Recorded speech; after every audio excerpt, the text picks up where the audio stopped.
കുറച്ച് ദിവസങ്ങളായി നമുക്ക് വരുന്ന ചില കമന്റ്സുകൾ. എങ്ങനെ ബിഗ് ബോസ് കഴിഞ്ഞാൽ നിങ്ങൾ കഞ്ഞുടിക്കും? ജാസ്മിനെ കുറ്റം പറഞ്ഞല്ലേ ഇത്ര ദിവസം നിങ്ങൾ കഞ്ഞുടിച്ചിട്ടുണ്ടായിരുന്നത്?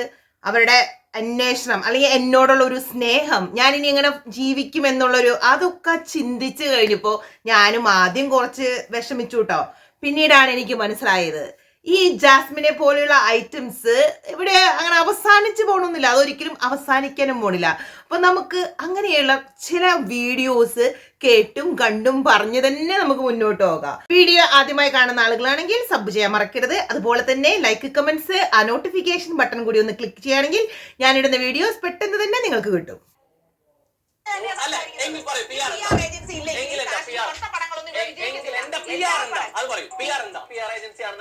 അവിടെയുള്ളവരെല്ലാം കഴിവിട്ടവരാണോ? അവിടെ നിൽക്കുന്നവരൊക്കെ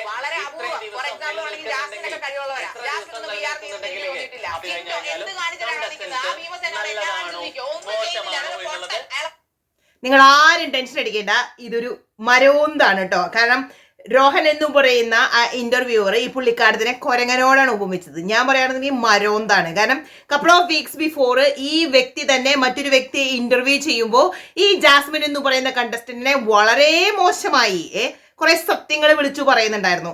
ആ ആളാണ് പെട്ടെന്ന് ഉൾട്ട അടിച്ച് ഇങ്ങനെ വന്ന് ഇതുപോലെ ജാസ്മിനെ സപ്പോർട്ട് ചെയ്ത് നമുക്ക് ഫീൽ ചെയ്യും. ഈ ചേച്ചി പറയുന്ന കാര്യം, ഞാൻ ജാസ്മിന്റെ PR ആണ്, എനിക്ക് ഒരു 5-6 ദിവസം കൊണ്ട് ജാസ്മിനെ വെളുപ്പിച്ച് മുന്നോട്ട് കൊണ്ടുവരണം. ചേച്ചി കണ്ടിന്യൂസ് ഇന്റർവ്യൂസ് കൊടുത്ത് ഈ ജാസ്മിനെ വെളുപ്പിക്കുക മാത്രമല്ല ജിൻഡോനെ ഒരു ആവശ്യമില്ലാത്ത കാര്യങ്ങൾ പറയുന്നു. കാരണം എനിക്ക് ചേച്ചിയുടെ വീട്ടില് ആളുകൾ, ചേച്ചി അമ്മായി ആരെങ്കിലൊക്കെ ആവട്ടെ, നമ്മൾ ബഹുമാനം ഇട്ട് തന്നെയാണ് എപ്പോഴും സംസാരിക്കാറ്. അതുകൊണ്ട് മാത്രമാണ് അങ്ങനെ പറയുന്നത്. ആ പുള്ളിക്കാരത്തി ആ വീട്ടിലുള്ള ആളുകളെയൊക്കെ ഇതുപോലെ ആയിരിക്കും വിളിക്കാറ്, ഇതുപോലെ ആയിരിക്കും വിശേഷിപ്പിക്കാറ്. അല്ലെങ്കിൽ കഴിവുള്ള ആളുകളെ കാണുമ്പോൾ നന്നായി കടിക്കുക എന്ന് പറയത്തില്ലേ? അപ്പൊ ഈ അസൂയുള്ള ആളുകൾക്ക് ഞാൻ എപ്പോഴും പറയുന്ന ഒരു ട്രീറ്റ്മെന്റ് ആണ്, നന്നായി സോപ്പ് തേച്ച് കുളിക്കുക, പറ്റുന്നുണ്ടെങ്കിൽ എന്നിട്ട് എന്തെങ്കിലും വാരിത്തേക്കുക, കുറച്ചൊക്കെ കടി കുറഞ്ഞു കിട്ടും. നമുക്കറിയാം Malayalam Bigg Boss season 6 finale വീക്കിലേക്ക് കടന്നുകൊണ്ടിരിക്കുകയാണ്. അപ്പോൾ ഏറ്റവും ശക്തരായ, ഏറ്റവും നന്നായി ഗെയിം കളിക്കുന്ന, ഏറ്റവും കൂടുതൽ ജനപിന്തുണയുള്ള കണ്ടസ്റ്റന്റ് ആയ ജിൻഡോക്കെതിരെ കൂടുതൽ വിമർശനങ്ങൾ അല്ലെങ്കിൽ കൂടുതൽ തെറ്റിദ്ധാരണകൾ പരത്തുന്ന ന്യൂസുകൾ പല ആളുകളും പുറത്തേക്ക് കൊടുത്തുകൊണ്ടേയിരിക്കും. എന്തിനു വേണ്ടിയാണ് അത് സംഭവിക്കുന്നത്? നമുക്കറിയാം ജിൻഡോ എന്ന് പറയുന്ന വ്യക്തി കപ്പടിക്കുന്നതിലുള്ള മറ്റ് ആളുകളുടെ, എസ്പെഷ്യലി നമുക്ക് പറയുകയാണെന്നുണ്ടെങ്കിൽ ബിഗ് ബോസിൽ നിന്ന് ഔട്ടായ ചില കണ്ടസ്റ്റൻസ്, അപ്പൊ അങ്ങനെയുള്ള ഒരു മരവാഴയായി മാത്രം ബിഗ് ബോസിൽ പ്രത്യേകിച്ച് ഒന്നും തന്നെ ചെയ്യാതെ നമ്മുടെ പണപ്പെട്ടിയും എടുത്ത് പുറത്തുപോയ സായി കേറി ഇറങ്ങി ഇന്റർവ്യൂ കൊടുക്കുന്നുണ്ട്. അപ്പൊ അതിൽ നിന്ന് നമുക്കൊരു ചെറിയ വീഡിയോ കേൾക്കാം. കാരണം വളരെയധികം ഞാൻ വിശുദ്ധനായി, ഞാൻ നല്ല വ്യക്തിയായി എന്നൊക്കെ പറഞ്ഞുകൊണ്ട് ചാൻസ് കിട്ടുമ്പോഴൊക്കെ ജിൻഡോക്കിട്ട് പണിയും. അതിനുവേണ്ടി എന്താണ് ചെയ്യുന്നത്? ജാസ്മിൻ എന്ന് പറയുന്ന കണ്ടസ്റ്റന്റിനെ പൊക്കി പറയും. ഇപ്പൊ ആരെങ്കിലും ചോദിക്കുകയാണ് ആരാണ് ജയിക്കാൻ ചാൻസ് എന്ന് ചോദിച്ചു കഴിഞ്ഞാൽ പറയും, അങ്ങനെയൊന്നും പറയാൻ പറ്റില്ല, വെറും നിസാര സെക്കൻഡ്സുകൾ മതി, നമുക്കിതെല്ലാം തകിടം മറിച്ച് തിരിച്ച് ആരെ വേണമെങ്കിലും വിന്നറാക്കാം എന്നൊക്കെ ഭയങ്കരമായിട്ട്, അതായത് സ്വിച്ചിട്ട പോലെ ഒരാളെ വിജയിപ്പിക്കാൻ കഴിയുമെന്നൊക്കെ ഘോരഘോരം പ്രഘോഷിച്ചുകൊണ്ട് ഓരോ ചാനലില് കയറി ഇറങ്ങി നമ്മുടെ ജാസ്മിന് വേണ്ടി സപ്പോർട്ട് ചെയ്യുന്ന നമ്മുടെ സായിയുടെ കുറച്ച് വാക്കുകളും കൂടി നമുക്ക് നോക്കാം. ഇതിന്റെ ഈ ഒരു പോർഷൻ മാത്രമാണ് എന്നുള്ള ചോദ്യം ഇടുന്ന ആളുകൾക്ക്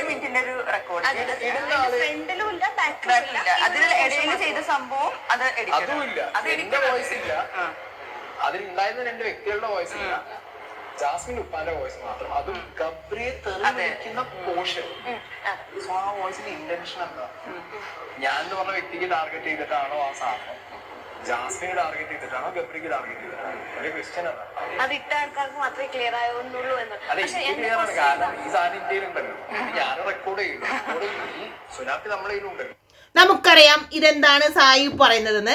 സായി ബിഗ് ബോസ് ഹൗസിനുള്ളിലായിരിക്കുമ്പോൾ സായിയുടെ ചാനലിലൂടെ വന്ന ഒരു വീഡിയോയില് പ്രതിഷേധം അറിയിച്ച്, അല്ലെങ്കിൽ അവർ തന്നെ വെല്ലുവിളിച്ചപ്പോൾ മറ്റൊരു വ്യക്തി ഒരു വോയിസ് റെക്കോർഡ് പുറത്തു വിട്ടിട്ടുണ്ടായിരുന്നു. അപ്പൊ അതിന് എതിരെ സായി പ്രതികരിക്കുന്നതാണ് നമ്മൾ കേട്ടുകൊണ്ടിരിക്കുന്നത്. സംസാരം ഉണ്ടായി, പക്ഷെ ഈ സംസാരം സത്യമാക്കുന്ന രീതിയിൽ തന്നെയാണ് സായി അവിടെ പോയി പെരുമാറിയത്. അത് സത്യമുള്ള കാര്യമല്ലേ? കാരണം സായി കൃത്യമായി എന്താണ് ബിഗ് ബോസ് ഹൗസിൽ ചെന്നിപ്പോ ചെയ്തത്? ജാസ്മിന് പുറത്തെ ഗെയിമൊക്കെ പറഞ്ഞു കൊടുത്ത് ജാസ്മിൻ എന്ന് പറയുന്ന കണ്ടസ്റ്റന്റിനെ തന്റെ സ്ട്രാറ്റജി മാറ്റി. അതൊരു പക്ക ഫേക്ക് സ്ട്രാറ്റജി ഗെയിം ആയിരുന്നു, അല്ലാതെ അവിടെ ഒരു റിയൽ ലവ് അങ്ങനത്തെ കാര്യങ്ങളൊന്നും ഇല്ലെന്നുള്ള കാര്യം നമുക്കറിയാം. ജനങ്ങളെയൊക്കെ വിഡ്ഢികളാക്കിക്കൊണ്ട് എന്തൊക്കെയോ കാണിച്ചു കൂട്ടി, എന്തൊക്കെയോ എന്നല്ല വൃത്തികേടുകൾ തന്നെ കാണിച്ചു കൂട്ടി. അപ്പൊ സായി പറയുന്നത് നല്ലൊരു ഫ്രണ്ടായി നിന്നിട്ട് ഞാൻ അവളെ ഉപദേശിച്ചു, അതിന് വേണ്ടിയിട്ടാണ് സായി അങ്ങോട്ട് പോയത് എന്ന് മാത്രമേ നമുക്ക് പറയാൻ പറ്റുള്ളൂ. കാരണം അതല്ലാതെ മറ്റൊരു ഗെയിം സായി നമ്മൾ ആ ബിഗ് ബോസ് ഹൗസിൽ കാണിച്ചു കൂട്ടുന്നത് കണ്ടിട്ടേ ഇല്ല. പക്ഷെ ഇരുന്ന് മെഴുകുന്നത് കണ്ടാൽ തോന്നും സായി എന്ന് പറയുന്ന നല്ലവനായ ഒരു വ്യക്തി ചെയ്ത എന്തോ ഒരു നല്ല കാര്യം, ചെറ്റത്തരം എന്ന് തന്നെ പറയണം. ഇത്രയും മാത്രം ഈ ഗെയിമിനെ കുറിച്ച് അറിഞ്ഞിരുന്നിട്ട് ആ ഷോയിലേക്ക് പോയി മറ്റ് കണ്ടസ്റ്റൻസിനെ ചതിച്ച് ഈ വക കാര്യങ്ങള് ജാസ്മിന് പറഞ്ഞു കൊടുത്തു. അത് ഇനിയിപ്പോ എന്തിന്റെ പേരിലായാലും, അതായത് 10, 22, 23 വയസ്സുള്ള ഒരു കുട്ടിക്ക് താൻ കാണിച്ചു കൂട്ടുന്ന തെറ്റുകൾ പറഞ്ഞ് മനസ്സിലായി അങ്ങനെ ഒരു നല്ലുണ്ണിയായിട്ടൊന്നും സായി കളിച്ചു എന്ന് ഞാൻ പറയില്ല, ഒരിക്കലും പറയാൻ ഉദ്ദേശിക്കുന്നില്ല. സായി അങ്ങനെ ഒരു പേഴ്സണായി മാറുകയുമില്ല. ഇനിയിപ്പോ നിങ്ങൾ പറയുന്നുണ്ട് പുറത്തിറങ്ങിയ സായി പല പല പ്രസ്താവനകൾ നടത്തി പല ഇന്റർവ്യൂസിൽ പോകുന്നുണ്ടെങ്കിലും ഇതിന്റെ ഇടയ്ക്കൊക്കെ സായി പറയുന്ന അതായത് എല്ലാ കാര്യങ്ങളും കേൾക്കുവാണെങ്കിൽ കൃത്യമായിട്ട് മനസ്സിലാക്കും. അവിടുന്ന് ഇവിടുന്ന് അല്ലെങ്കിൽ ചില ഇന്റർവ്യൂസിന്റെ ഭാഗങ്ങൾ കേൾക്കുന്ന ആളുകൾക്ക് സായി എന്ന് പറയുന്ന വ്യക്തിയെ മനസ്സിലാകില്ല. പക്ഷെ ജിൻഡോ എന്ന് പറയുന്ന വ്യക്തി ജയിക്കും എന്നൊരു പ്രസ്താവന ആരെങ്കിലും അല്ലെങ്കിൽ അതിനെക്കുറിച്ച് ഒരു കമന്റ് ചോദിച്ചാൽ അവിടെ നമുക്ക് റിയൽ സീക്രട്ട് ഏജന്റിനെ കേൾക്കാൻ കഴിയും. അറിയാം, ഇതുപോലെ കുറെ എണ്ണങ്ങൾ ഇറങ്ങിയിട്ടുണ്ട്. സായി, റസ്മിൻ, അതുപോലെ കുറെ ആളുകൾ നമ്മുടെ ജിൻഡോക്കെതിരെ ഈ കഴിഞ്ഞ കുറച്ച് ദിവസങ്ങളായിട്ടാണ് ഇത്രയധികം ജിൻഡോയെ പർപ്പസ്ഫുള്ളി തോൽപ്പിക്കാനുള്ള ഇതുപോലുള്ള സ്റ്റേറ്റ്മെന്റ്സും കാര്യങ്ങളൊക്കെ ആയിട്ട് മുന്നോട്ട് വന്നിരിക്കുന്നത്. അപ്പൊ തന്നെ നിങ്ങൾ ചിന്തിക്കുക, എന്തിനാണ്, അതായത് മിക്ക ആളുകളും പറയുന്നത് വെച്ച് കഴിഞ്ഞാൽ നമ്മൾ പുറത്തുനിന്ന് കാണുന്നത് പോലെയല്ല, അകത്ത് എന്തോ അബ്സല്യൂട്ട്ലി ഡിഫറെന്റ് ഗെയിമാണ്, അല്ലെങ്കിൽ നീ പുറത്തുനിന്ന് കരുതുന്ന ആളുകളല്ല. അകത്ത് ചെല്ലുമ്പോൾ നന്ദന തന്നെ കഴിഞ്ഞ ദിവസം മൈൽ സ്റ്റോൺ മേക്കേഴ്സിന് കൊടുത്ത ഇന്റർവ്യൂ ഒന്ന് ശ്രദ്ധിച്ചു നോക്ക്. നന്ദനയൊക്കെ സായിയുടെ സൈഡേ നിൽക്കത്തുള്ളൂ. അതുകൊണ്ട് തന്നെയാണ് സായി ആരെ സപ്പോർട്ട് ചെയ്യുന്നു, നമുക്കറിയാം സായി സപ്പോർട്ട് ചെയ്യുന്നത് ജാസ്മിനെ തന്നെയാണ്. അപ്പൊ സായിയെ സപ്പോർട്ട് ചെയ്തുകൊണ്ട് ജാസ്മിൻ എന്ന് പറയുന്ന വ്യക്തി നമ്മൾ പുറത്തുനിന്ന് കണ്ട പോലെയല്ല. അപ്പൊ ഈ കാണുന്ന നമ്മുടെയൊക്കെ കണ്ണിന് എന്തോ ഒരു കുഴപ്പമുണ്ടെന്നാ പറയുന്നത്. അല്ലെങ്കിൽ ഞാനിപ്പോ ഈ വീഡിയോയുടെ ആദ്യം കാണിച്ച ആ ഒരു വ്യക്തി 2 ആഴ്ച മുമ്പ് വളരെ മോശമായി ജാസ്മിൻ ചെയ്ത കാര്യങ്ങൾ സത്യസന്ധമായി വിളിച്ചു പറഞ്ഞ വ്യക്തി ഇപ്പൊ വന്ന് ആ കാര്യങ്ങൾ മാറ്റി പറയുന്നുണ്ടെങ്കിൽ നിങ്ങൾ ചിന്തിക്കുക. ഞാൻ പ്രത്യേകിച്ച് പറയേണ്ട അത്യാവശ്യമൊന്നുമില്ല. അല്ലെങ്കിൽ എന്റെ വീഡിയോയുടെ ഒക്കെ താഴെ വന്നുകൊണ്ട് നിങ്ങൾ ജിൻഡോടെ PR ആണെന്ന് പറയാ, അല്ലെങ്കിൽ ജാസ്മിൻ നിങ്ങൾ എന്തിനിങ്ങനെ കുറ്റം പറയുന്നു. അപ്പൊ ഞാൻ ചോദിക്കുന്നത്, നമ്മൾ ഒരിക്കലും ഒരു വ്യക്തിയെ ഇല്ലാത്ത കാര്യങ്ങൾ പറഞ്ഞ് ഒരു വീഡിയോയും നമ്മൾ ഇട്ടിട്ടില്ല. ജാസ്മിൻ എന്തു അതിനകത്ത് ചെയ്തോ അത് മാത്രമേ നമ്മൾ വിളിച്ചു പറഞ്ഞിട്ടുള്ളൂ. ഏതൊരു വീഡിയോ എടുത്ത് നോക്കിയാലും ജാസ്മിൻ ചെയ്യാത്ത ഒരു കാര്യം ഞാൻ ഒരു വീഡിയോയിലും പറഞ്ഞിട്ടില്ല. പിന്നെ എന്റെ വീഡിയോയുടെ താഴെ വന്നിരുന്നോണ്ട് ചുമ്മാ ഇരുന്ന് പൊങ്കാലയിട്ട് കരയുന്ന ആളുകളോട് എനിക്ക് പറയാനുള്ളത്, ഒരു കാര്യമില്ല കേട്ടോ, നിങ്ങൾ കരയുക മാത്രമേ നടക്കത്തുള്ളൂ. എനിക്ക് എന്താണ് ശരിയല്ല എന്ന് എനിക്ക് തോന്നുന്നു.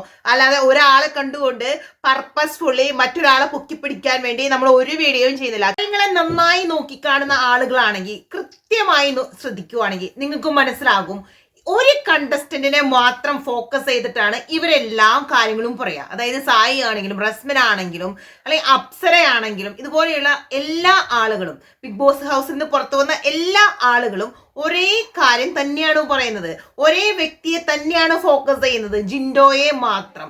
ഈ ബിഗ് ബോസ് എന്ന് പറയുന്ന ഷോയില് എത്രമാത്രം കണ്ടസ്റ്റൻസ് വന്നു പോയിട്ടുണ്ട്, അല്ലെങ്കിൽ എത്രമാത്രം കണ്ടസ്റ്റൻസ് ഇപ്പോഴും ആ ഷോയിലുണ്ട്.